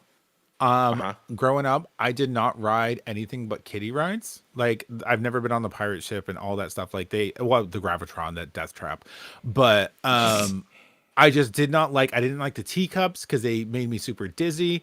So I literally never rode any rides when we went to places. And then as an adult, I went to Six Flags and I said, you know what? Let's do this. And I got on a roller coaster and I was freaking out. I'm like, I'm gonna fall out. It's gonna come unhooked. And it started and it became this horrible addiction that I absolutely love riding roller coasters. I still That's jiggle the awesome. bars to make sure they're not going anywhere. Of But course. that first feeling of literally feeling like I was like, you have that dream when you're flying. Everyone's had that dream. Yes. I love any video game where you can fly. So like in Valhalla, when you can turn into the bird and fly around, like I was just like, this is such a cool concept. I love any idea of flying. And so I felt like I was flying. And I was just like, oh man, I don't know why I wasted half of my life not doing this. Yeah. But it just the feeling I got from it. And it's like now when I ride them, yes, they're fun. I love them. But that first time I was absolutely scared to death. And then by the end, I was literally laughing hysterically because of how much I loved it. That's amazing. Yeah, I was the same way. Well, we grew up. I never went Welcome in, welcome in. anywhere that had roller coasters. Like we didn't have the money to do that. But when I got to the age where I Right. could, like it was exhilarating. And now I actually, so one of my best friends, he's a businessman. He's got like several businesses, does really well, but he owns his own plane and he's a pilot. And so awesome. last year it was the first time I actually got to fly in a private plane. Like it's a single prop Cessna. Yeah. You think you like roller coasters? Let me tell you something, because you're strapped into this plane, but the plane's not attached to anything. Talk about Right. the most exhilarating time of my life. I was freaked out. I was like, I'm gonna die this whole time. But dude, the view, I Oh, I can I imagine. love it now. And he's like, dude, we can go anytime you want. I'm like, I might marry you, dude. Like I just, like I know you're married. I mean, know I'm this- straight, but like, seriously, I- we could do this anytime you want to go. And he's like, dude, I love flying. Like we'll go anywhere, anytime. I'm like, heck yeah, I love you. I never went on So- a plane until I was 24, and I freaked out when we took off. But then I was loving. I got a window seat, and I was loving watching the clouds and everything. But Yes, I love I flying will not. so much. I will not get on a plane where they go, "How much do you weigh?" So we know how much gas to put in. No, That's no, this kind of plane, We're, yeah. we're not. Yeah, we're not doing that. That's this but kind of plane. I do want to go hang gliding so bad, Oh, just yes. to feel like a bird soaring You're around. actually flying. Yeah. Yeah, I feel like that would be I'll do scarier that. than them asking how much fuel. probably die going into a cliff. But hey, at least you Okay. went out in style. I know, right? Me, I'd still probably have my music playing a soundtrack and like cueing everything. Like, Exactly. Exactly. Okay, a couple more real quick. So you are part of the Hat Pack officially. Like you're an established member now, okay? But one of my questions is like, I guess it kind of goes deeper. What makes you feel safe in a community?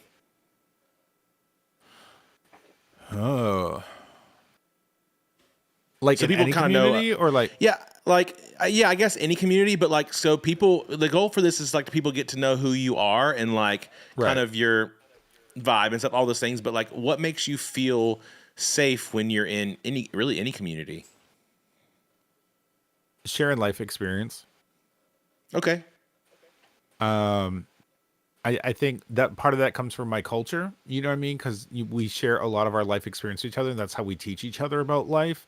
Not saying you should do this, you should be doing that. It's this is what happened to me, and this is what I did, and this is what I learned from it. And being able to take Yeah. other people's experiences from that, and like, okay, so this is how I'm going to carve my path based on what you've experienced in life. And I feel that, you know, that's what a community is, though, right? It's a life experience that, you Yes. know, it's all happening at once. We're all have separate lives, but it's all connected and it's all joined together. And now I look at it that, you know, I have actual neighbors in my community that I can walk into their yard and be like, hey, do you have this? Like, can you come over and help me real quick? And they're like, yeah, no problem.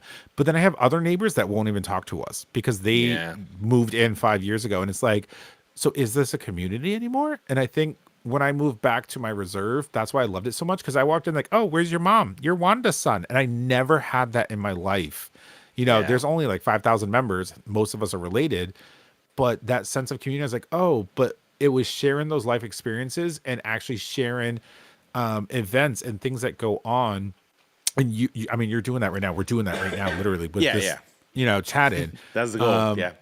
Yeah, but sharing your life experience with people, like, don't keep it to yourself, because you're going to realize that a lot of us have the same experience, just sometimes in different orders and in different varying degrees of intensity. Yeah. But yeah, it's and then still how we experienced it and what we learned from it and how it came out, because everybody comes out of it different too, you know. right. Right. Um, And then the wild thing is even though you all experience the same thing, it's still different in everyone else's eyes because we all see stuff from a different point of view. But you can still Exactly. share that life experience. Exactly. Over on Twitch, they're still on about peanut butter. We've moved on like 3 topics.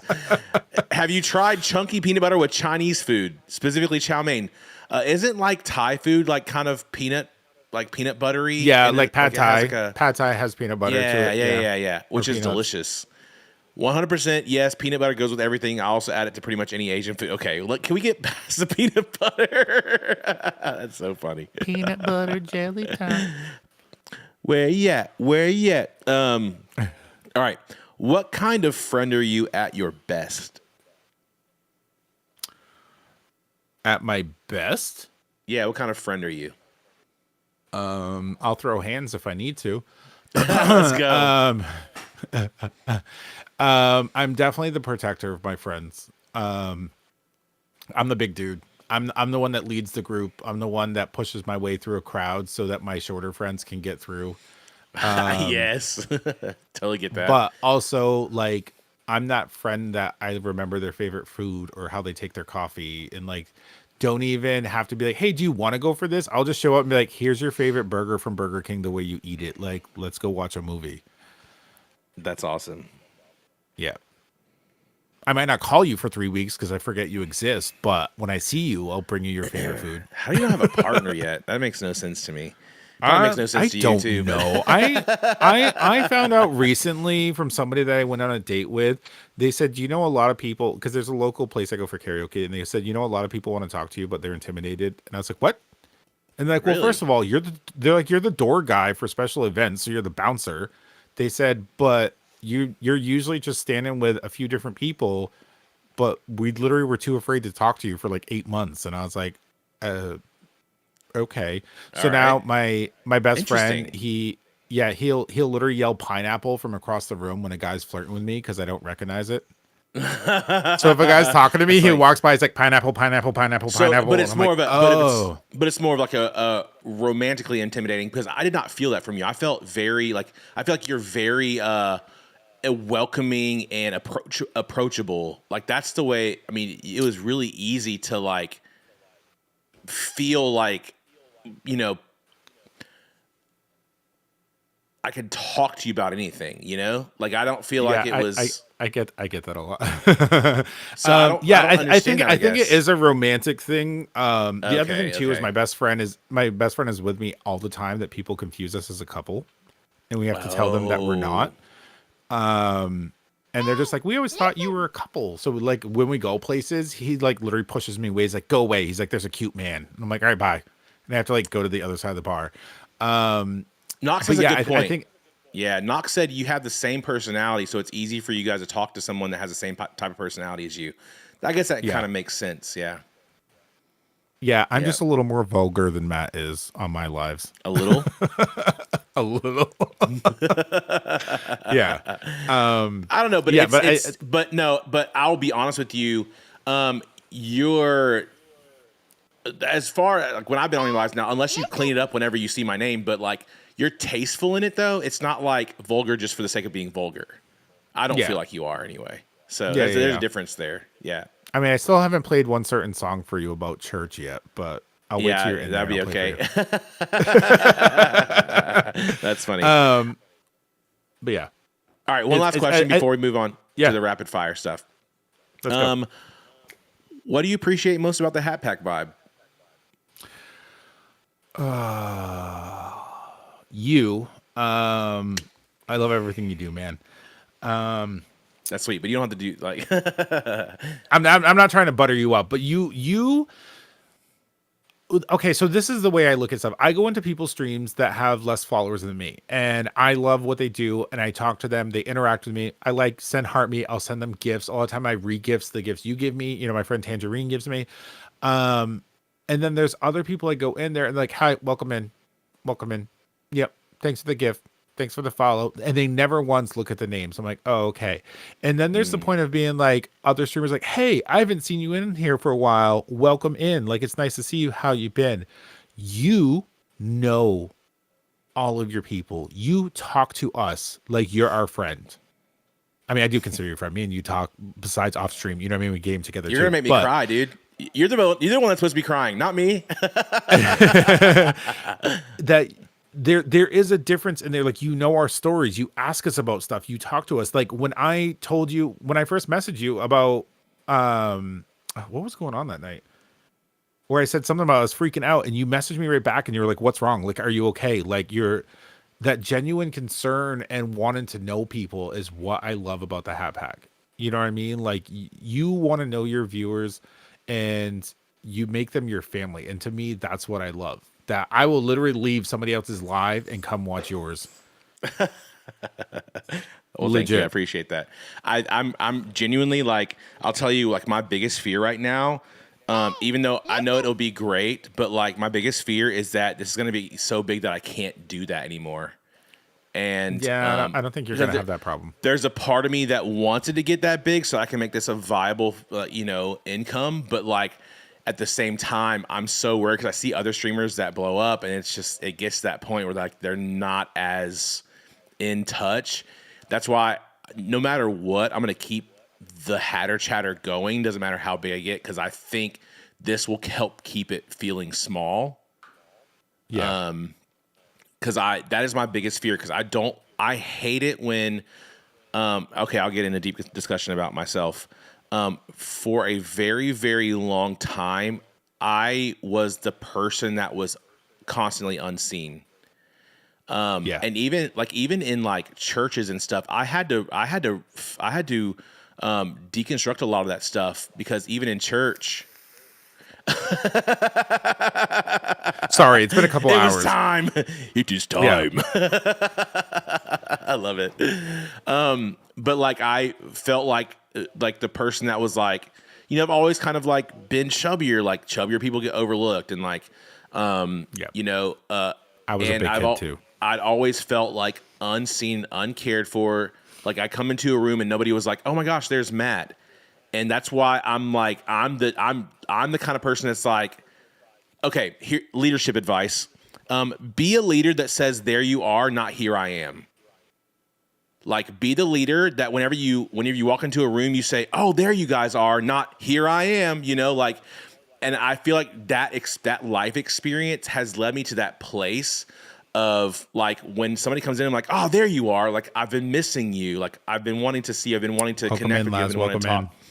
And versus the kind of like, and you see all these streamers is like, I'm live. Like, here I am. Like, come lavish me with, gifts and all these things. And I don't want to get to that point. And that's what scares me, I think, a little bit about this thing growing so rapidly, is that it might, come to a place where it's like if there's so much chat, I'm gonna miss somebody. I don't want anybody to feel missed or unseen or uncared for, and like it's just I don't know. It kind of scares me a little bit. So hopefully you guys can keep me in that and humble or whatnot. I think having moderators too that exhibit that kind of passion and love for the community, like maybe the moderators can help me make people feel seen and stuff. Maybe that's how it needs to go. I don't know. It's gonna have to grow with me. I'm not really sure. So.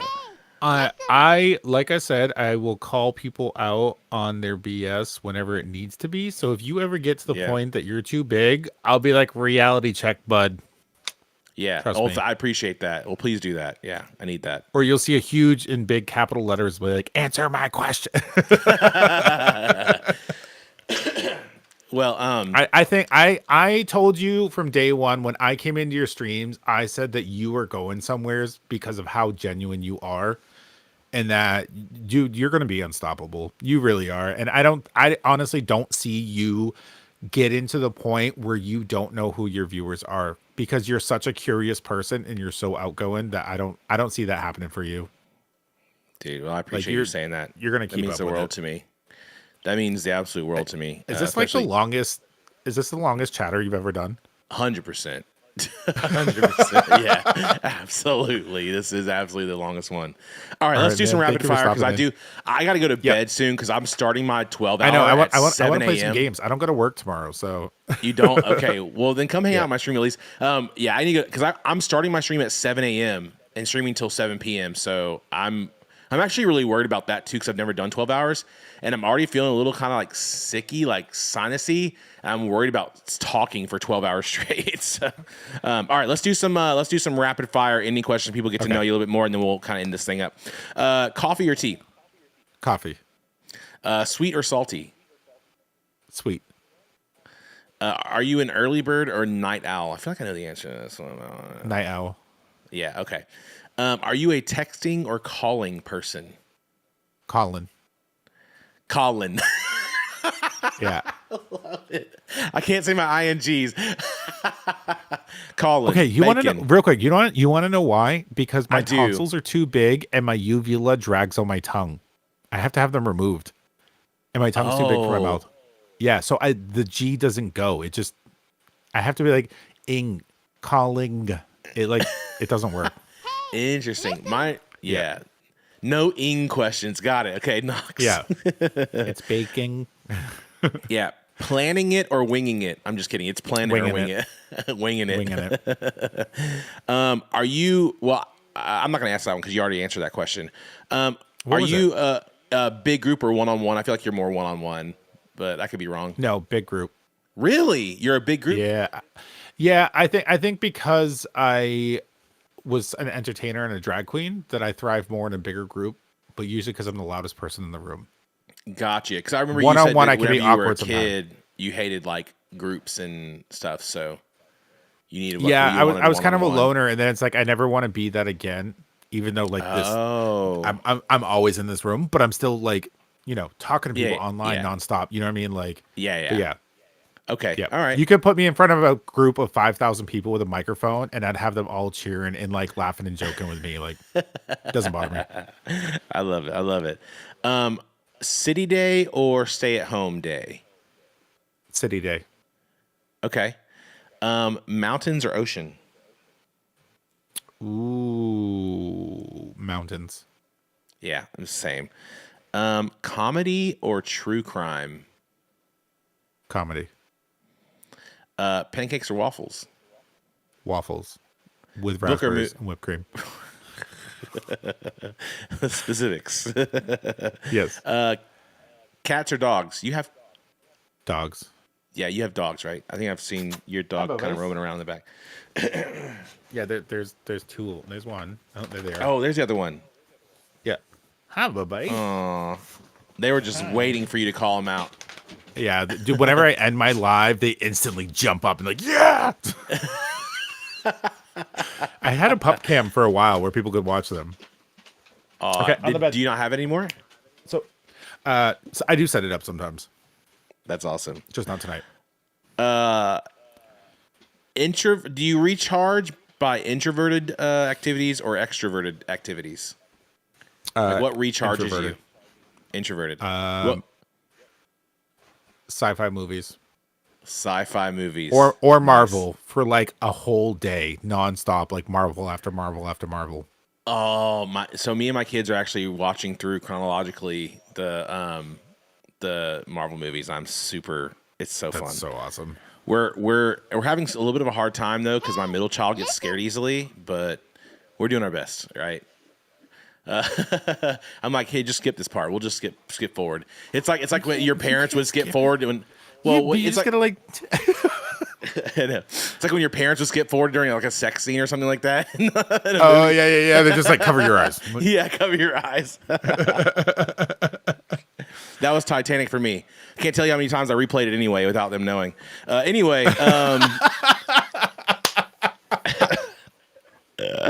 oh man, I should Draw not me have said like that on one of your stream. French That's cool. girls. I told it to my buddy the other day. So like one of my friends came into my office and he like laid on my couch because he just wanted to talk. Like he's a good friend. He like laid down on my couch. I'm like, paint you like one of my French girls. It was funny. Okay, so finish this sentence. I get stressed when People change my plans. okay. I have it set out in my mind, and they're like, "No, we got to go here first." No. But you said you were more spontaneous than like you're more. I'm wing it than spontaneous. I plan can be it. spontaneous. You can't be spontaneous with my plans if I make plans. Yeah, that's not going to happen. That's not no. Like we have a thing That's called the ride along amazing. program. So the ride along program me and my friends do is that if you get in the car, you're going to go wherever we go. You're riding along. You may get home in an hour. You may get home in 8 hours. But if you get in that car, I don't want to hear it. But if I say I need to go to Walmart and I need to go here, and they get in the car and go, "Well, I have to be home in 20 minutes." Nope, not happening. You got in the no, we're not doing that. You got in the car. It's too bad. Yeah, you ride along program. Finish the sentence. I feel calm when. I'm in my garden. Nice. What's your what's kind of like your big thing in the garden? Like what have you what's the most recent thing that you've done? I have a small CSA that I do, and we had over 180 tomato plants and 250 cucumber plants and corn and everything else. Harvesting Wow. 80 pounds of tomatoes every week. Oh And my I gosh. also have over 500 Oriental lilies that I breed and grow and make bouquets of. That's cool. Yeah. Yeah, what haven't you done? Seriously. Oh my goodness. Told you, find a husband. Probably because I'm too busy. I mean, now that you think about it. Honestly, yeah. I also have that a might be your t-shirt deal. line too. I design t-shirts and print them. Really, I need you to help me design a Hat Pack t-shirt then. So, Okay. I Yeah, we can need- literally print them in my studio. yeah, we I need told to you I do can that. print anything. I need to develop that. Knox said, "Why aren't we best friends yet?" Finish the sentence. One thing I would like to do more is See the world. okay. I like it. And then last one. Finish the sentence. This year, I hope to.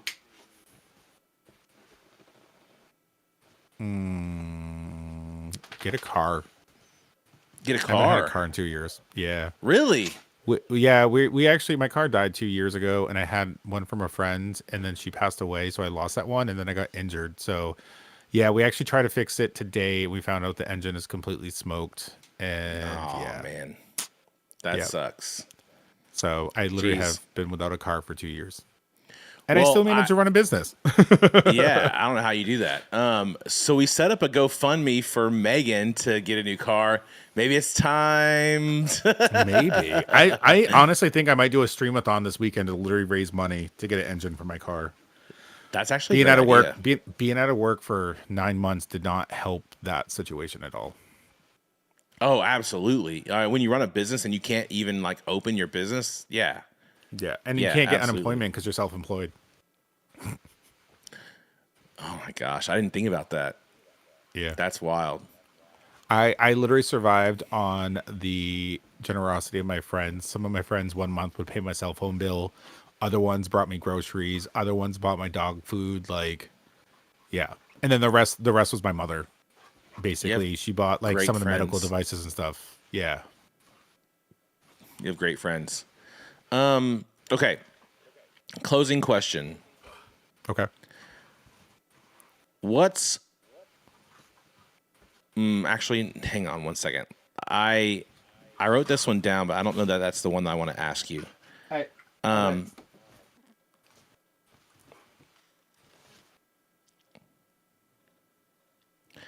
By the way, my dogs have French commands. They have what? French commands. They're not in English. Really? Yeah.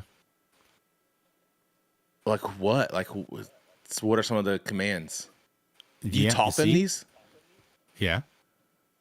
Because so when I lived in Canada, dog I had perked up puppies, when you said and I had to train one of the puppies for somebody, and it had to be French commands. So my dog learned French commands. My other dog had Micmac commands, our native language.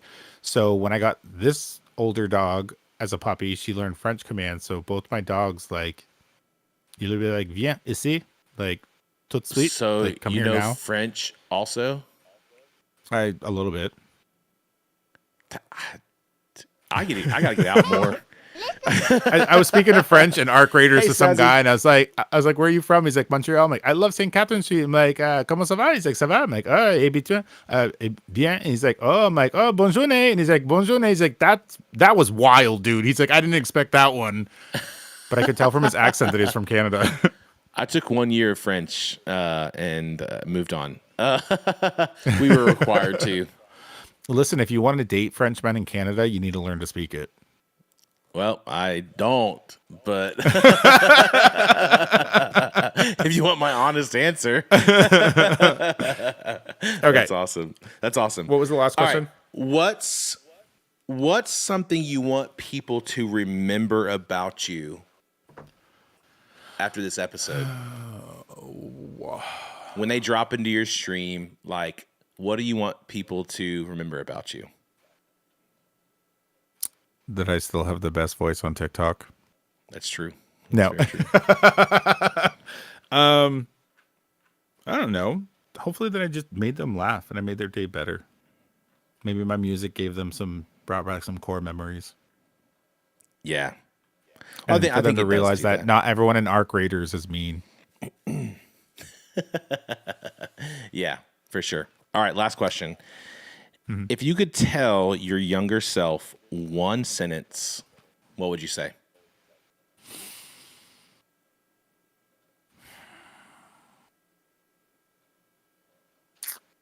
Don't hold it in. Let it Don't all hold it out. in. Don't hold it in. Your younger self would understand what that means. Yep. For the rest of us, what does that mean to you? If you were to hear that, Come out sooner than I did. Tell my family what happened to me. Tell people how I feel about situations versus just saying I'm fine. I'm fine. Which fine stands for freaked out, insecure, neurotic, and emotional, by the way. But That's stop holding it in, speak your mind, say what's really on your mind. I was a talkative kid, but it was just questions like kids do. It wasn't what I really thought about stuff, how I really felt about stuff. I would just be like, I'm fine, it's okay. And then years later realize I wasn't fine. Yeah, it's good. Well, Saying dude, it out loud makes it better. Yeah, 100%, 100%. Yeah, say the things out loud, even if it's just one trusted person or a counselor or therapist or somebody. Like, say the things out loud to get yourself a little bit more comfortable with sharing those things. If you aren't comfortable sharing those things with anyone, find somebody that you don't know that's a therapist that can't repeat anything you say, at least just to practice, right? Because anything that you want to get better at needs to be practiced. So sometimes you just got to practice getting those things out, and you'll get yourself to a point where it becomes natural, and you'll feel a lot more free. So, I appreciate you so much. Thank you for what you do. Thank you for the kind words, but most of all, thank you for. I'm so happy. Like, I know that, like, the time away from your gym, like your injury, all those things, what it did to you financially and all those things, but you wouldn't be where you're at, and you wouldn't be streaming, and we probably wouldn't even be having this conversation if those things didn't happen. Probably not. And so I know it sounds weird to say this, but hopefully you know my heart in this. I'm glad you had the injury. I know. Everything, I've always felt everything happens for a reason. Everything 100%. does. And You're not that your life is planned out, but you get pushed in certain directions that you need to be pushed. And sometimes it's not comfortable being pushed that way. But then you realize afterward is I was supposed to go this way. I was Yeah. supposed to do this thing. 100%. You were supposed to stream. It would have been easy for you to wallow in pity and watched movies and all these things, but you decided to do something with it, and that's the difference, right? When you go through pain, Right. when you go through tragedy, when you go through trauma, do something with it. That's the lesson today, right? Like, if you can learn anything from Geronimo, aka Ben, like, if you can learn anything, learn to do something through your trauma, your mess, your injury, your whatever it might be. Like, do something with it, because it always ends up coming out the other side. People who wallow in it, pity themselves, become bitter, cynical, all those things. But if you decide to do something with it, make the best of it, then your life, like you said, you're how did you say it? You're actually like proud of yourself. Like, you don't care what other people think. Like, you get to be proud of yourself through the things that you've accomplished by moving forward in it and not just staying stagnant. So proud of you, Right. dude. Thank you for Can who you are. Can I say just one swear that's not that bad on the stream? Okay. Another word of advice. It's hard to keep a bad bitch down.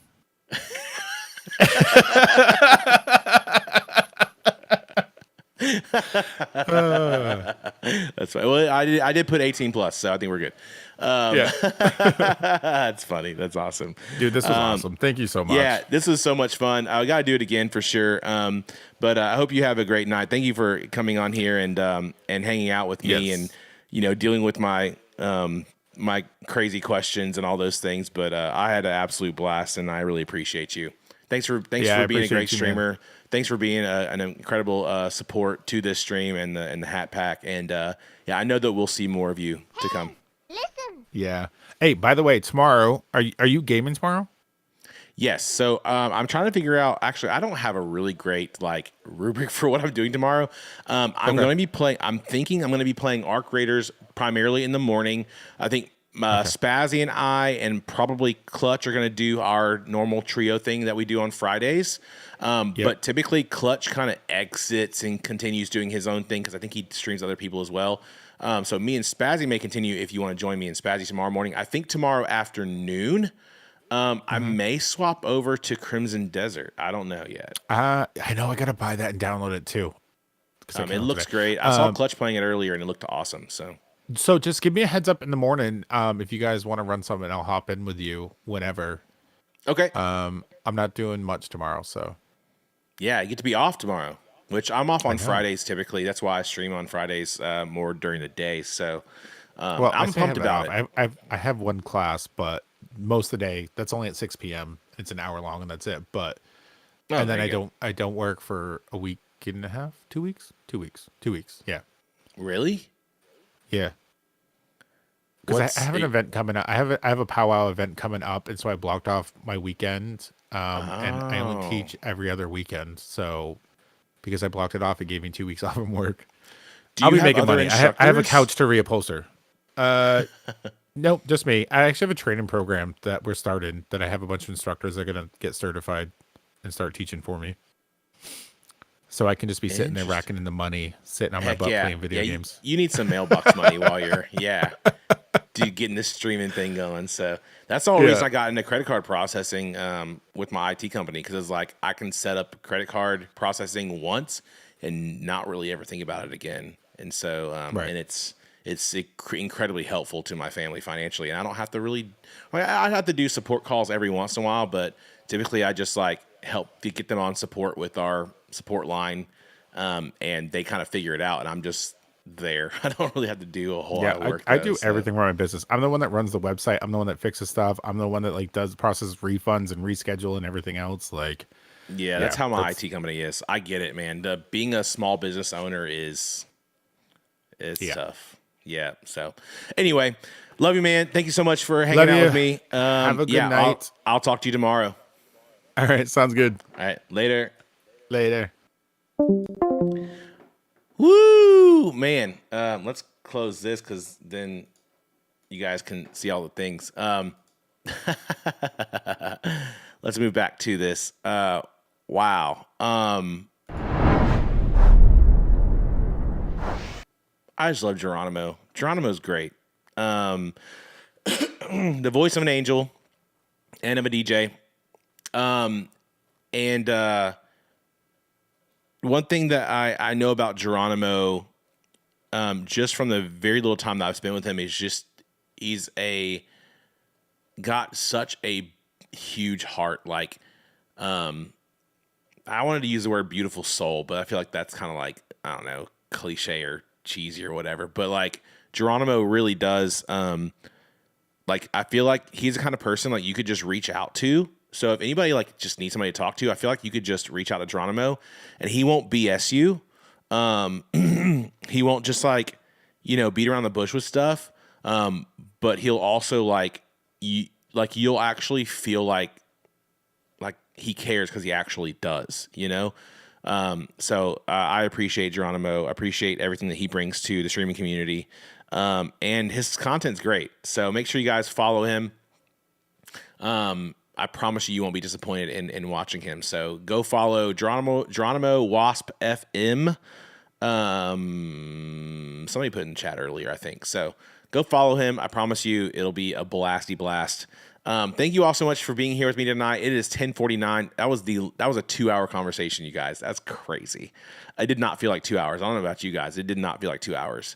I'm going to go ahead and call the stream tonight because I am getting up early to do our stream in the morning. So we're going to do... wait, is that playing for everybody? It is playing for everybody. So I'm going to be doing our stream first thing in the morning, 7 a.m. Santa's coming to town. I'm pumped about it. Hopefully I get it started at 7 a.m. I don't know if I will because it's already late. I may wake up late. I'm going to do my best, but no matter what, it's going to be a 12-hour stream. So we'll do our best to get it started at 7. It might be 8, just so you know. We'll do some fun stuff. I know that Tay A has some great ideas for me.